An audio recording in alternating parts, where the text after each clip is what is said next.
রাসূলুল্লাহ যখন মৃত্যুবরণ করলেন, করার পূর্বে যদি একবার তিনি বলে যেতেন যে আমার পরে মুসলিম জাহানের খলিফা নিযুক্ত হবে আমার জামাতা আলী, এই কথা খণ্ডন করার মতো ক্ষমতা পৃথিবীর কারো ছিল? কথা বলেন ছিল? রাসূলুল্লাহ কি তা বলেছেন? নবীজিকে কথা বলে যেতে পারতেন না যে আমার পরে রাষ্ট্রের প্রতিনিধিত্ব করবে আমার বংশধরদের মধ্যে থেকে? নবীজি কি এই কথা বলেছেন? এই কথা বলে নাই। নবীজি কাউকে দায়িত্ব দিয়ে গেলেন না, নেতা নির্বাচন করে যান নাই। নবীজি ওফাত হয়ে গেল, সাহাবায়ে কেরাম পরামর্শ করে হযরত আবু বকরকে খলিফা বানালেন। খলিফা হযরত আবু বকর 2 বছর রাষ্ট্র পরিচালনা করলেন। করার পরে তিনি যখন দুনিয়া থেকে মৃত্যুবরণ করবে, তার যাওয়ার যখন সময় চলে এলো, আসার পরে তিনি এইবার সামাজিক এবং রাষ্ট্রীয় নেতৃস্থানীয় লোকদেরকে নিয়ে বৈঠক করলেন।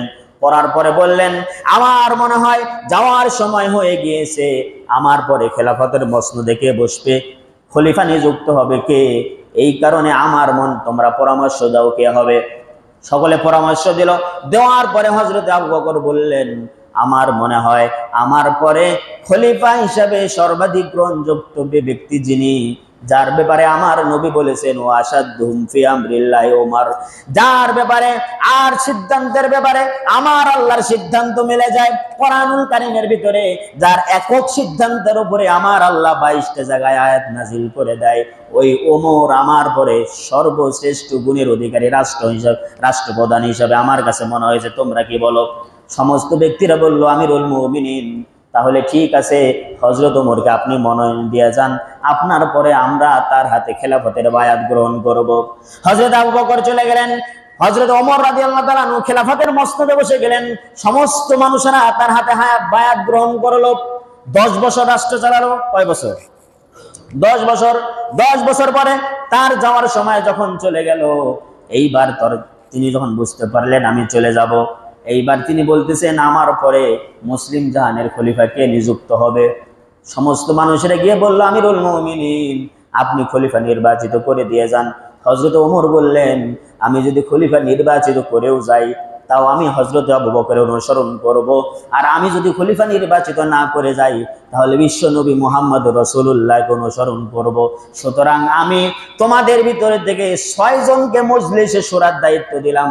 জলিলুল কদর 6 জন বড় বড় সাহাবীকে হযরত ওমর রাদিয়াল্লাহু তাআলা মনোনয়ন দিয়ে গেলেন। বললেন, তোমরা 6 জন পরামর্শের ভিত্তিতে আমার পরে একজন খলিফা নিযুক্ত করবে। হযরত ওমর দুনিয়া থেকে বিদায় নিয়ে চলে গেলেন। হযরত ওমরের পরে 6 জন মজলিসে শুরার বৈঠক দেখে সর্বসম্মতিক্রমে হযরত ওসমানকে তারা খলিফা নির্বাচিত করলেন। হযরত ওসমান রাদিয়াল্লাহু তাআলা আনহু 12 বছর রাষ্ট্র পরিচালনা করেছেন। কয় বছর? 12 বছর। 12 বছর পরে তিনি যখন শহীদ হয়ে গেলেন, তাকে বন্দী করা হয়েছিল। তার শহীদ হওয়ার ঘটনা অনেক মর্মান্তিক। এই সম্পর্কে আমি আরেক জুমায় আমি আলোচনা করব, আজকে আমার বলার সময় হবে না। তাকে যখন বাসভবন ঘেরাও করেছে, পানি যাওয়া বন্ধ করে দিয়েছে, খাবার দাবার প্রবেশ করা বন্ধ করে দিয়েছে, হযরত ওসমান ঘরের ভিতরে আবদ্ধ হয়ে বলতেছেন, মদিনাবাসীরা রে, ওই যে মসজিদে নববীর পাশে যে কূপটা আছে, ওই কূপটা কিন্তু আমার কিনে দেওয়া কূপ। আল্লাহর নবী বলেছিলেন, মানুষের পানির জন্য এই কূপটা কে কিনে দিতে পারবে? মানুষেরা পানি পান করবে, আমি ওসমান কিনে দিয়েছিলাম। ওই কূপ থেকে তোমরা সকলেই পানি পান করো, আর আজকে তোমরা আমাকে ঘরবন্দি করো, এক মুষ্টি এক পেয়ালা পানি পর্যন্ত তোমরা দাও না। হযরত ওসমান আক্ষেপ করে বলেছিলেন। এরপরে তাকে শহীদ করে দেওয়া হলো। শহীদ করে দেওয়ার পরে সাহাবায়ে কেরাম পরামর্শ করে তৃতীয় খলিফা, চতুর্থ খলিফা হযরত আলী রাদিয়াল্লাহু তাআলা আনহুর হাতে বায়াত গ্রহণ করলেন। পরামর্শ করে পদ্ধতি বাড়ালো 4টা। কয়টা? জোরে বলেন কয়টা? 4টা পদ্ধতিতে খলিফা নির্বাচিত হলো। এই 4 প্রক্রিয়ায় খলিফা নির্বাচিত হতে পারে। এজন্য বিশ্বনবী বলেছেন, খলিফা নির্বাচিত হবে রাজনৈতিক দেশ এবং জাতির অবস্থা অনুযায়ী তারা খলিফা নিযুক্ত করবে, কোনো সমস্যা নাই। খলিফা নির্বাচনের 4টা পদ্ধতি খোলাফায়ে রাশিদার যুগে ছিল, সাহাবায়ে কেরাম রোল প্লে করেছেন।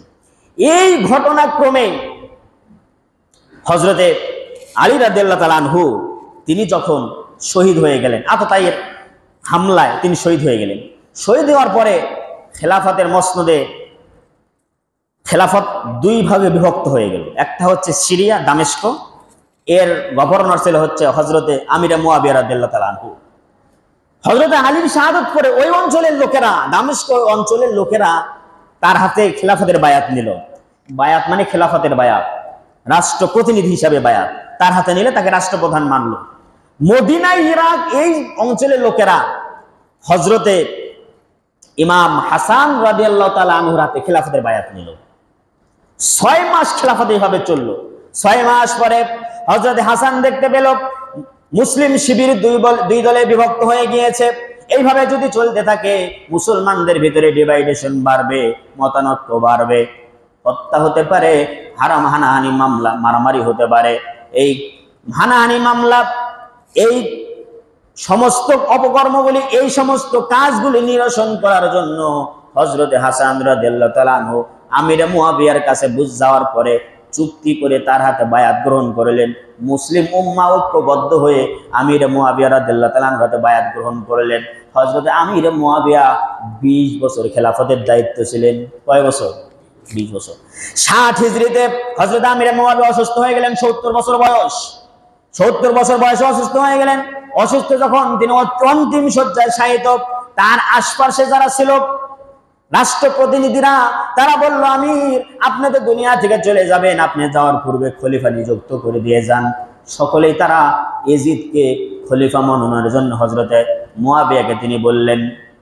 মুয়াবিয়া অসুস্থ রাদিয়াল্লাহু তাআলা আনহু অসুস্থ হয়ে গেছেন। তাদের কথা শুনে তিনি বললেন, ঠিক আছে, আমার পরে তোমরা ইয়াজিদের হাতে বায়াত গ্রহণ করো। এতটুকু বলেই তিনি ক্ষান্ত করে দিলেন। এরপরে তিনি যখন মৃত্যুবরণ করলেন, মৃত্যুবরণ করার পরে পদ খালি হয়ে গেল। এইবার পদের উপরে ইয়াজিদ বসে গেল।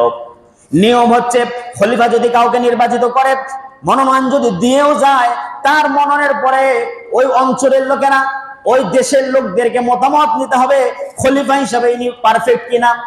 অঞ্চলের লোকেরা যদি বলে তুমি পারফেক্ট, তবে তাকে দায়িত্ব বসতে পারবে। আর যদি মনে করে না পারফেক্ট নয়, তাহলে দায়িত্ব বসতে পারবে না। কিন্তু ইয়াজিদ সরাসরি ক্ষমতায় বসে গেল, জনগণের মতামতের আর তোয়াক্কা করলো না। ওই অঞ্চলের লোকেরা তার হাতে বায়াত গ্রহণ করলো। এদিকে ইরাকের লোকেরা, মদিনার লোকেরা, মক্কাবাসীরা, কিছু লোকেরা এরা হচ্ছে ইয়াজিদের বর্ষতে স্বীকার করতে চায় না। স্বয়ং ইয়াজিদ উপস্থিত হলো তার হাতে বায়াত নেওয়ার জন্য, কিন্তু এই অঞ্চলের লোকেরা তার হাতে কোনো মতে বায়াত নেয় না।